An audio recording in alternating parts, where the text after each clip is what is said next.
you guys are down a couple left tackles. How important is the tight end to help protect this week at Penn State? Yeah, I mean, our group, we got to do everything. We got to run the ball. We got to run people over. We got to block. We run the routes. So missing another O-lineman, we got to step up even more than we already did. Maybe that's helping with the ends on pass pro or run blocking. They got to feel us this week for sure. How would you just evaluate the way you've played so far this season? Yeah, I think it's been good. I don't put limits on my play or try to really be a big critique. I just kind of go out there and play and let God do the rest. So I think it's gone pretty well so far. How good has it felt just to be out there this year after you had to watch all last season? As you can, I mean, it feels amazing. It's just so rewarding. Just putting in all the work last year and then seeing it come on the field now has been great. For you guys, just as a tight end unit, how do you feel like where are you guys at? And what do you guys need to do to elevate yourselves in the second half of the season?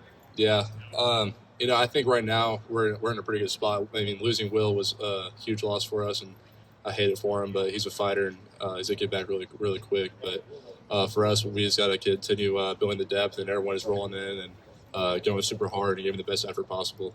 Have you felt more weight on your shoulders since Will went down to be more of a leader in that room? I mean, not really. I try to be a leader no matter who's in the room, and losing Will, it's tough on him, but we have so much depth and guys are rolling, so whatever our role has to be, I'm gonna embrace it. What was your biggest focus this week in terms of the run game, run blocking, trying to shore up some things maybe from last week as a unit? Yeah, I feel like not much has really changed. It's more simple. We're gonna run downhill and hit the guys in the mouth, so really not much difference there.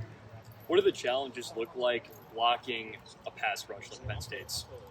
Yeah, I mean they're a really good team. You can see it all over the film.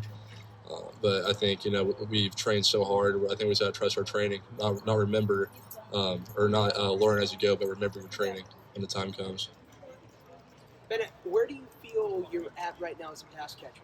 I feel like I'm in a good spot, man. I've been working for 2.5 years, so I'm just ready to let it loose more.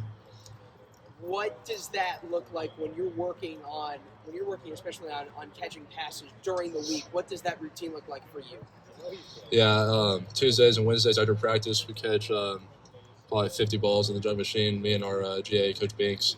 But throughout the week, we're working 7-on-7. I'm always catching balls in scout team and even in team. So we're just trying to enhance everything we can here. Has that become more mandatory instead of optional, that extra pass catching after practice? No, it's optional. How real is it to get your first hostile environment under your belt for a season, playing at Oregon a couple weeks ago? How much does that help?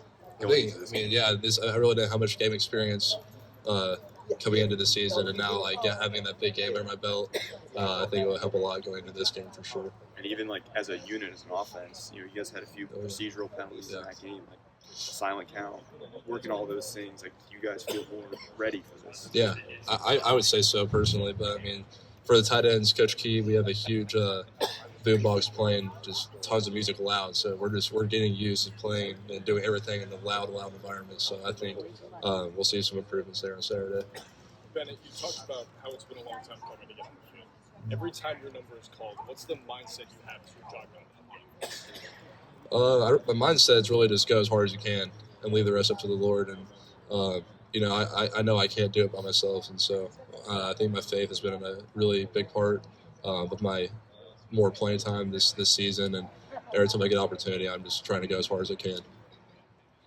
How does playing in Oregon help you prepare for playing in stadiums that are loud but not necessarily your own?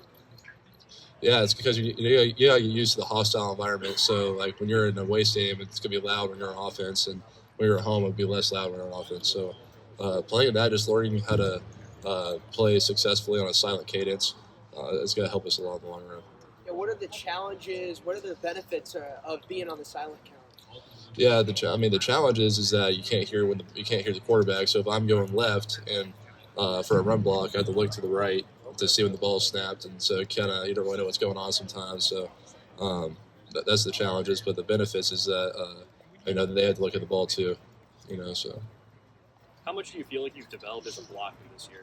I think a lot, man. I mean, I think I've always been a good blocker, but I just been working my butt off every day, and I love the results I'm getting. Anything else? Bennett, thank you. Yeah, no problem, guys. Thank you, Bennett. No problem, guys.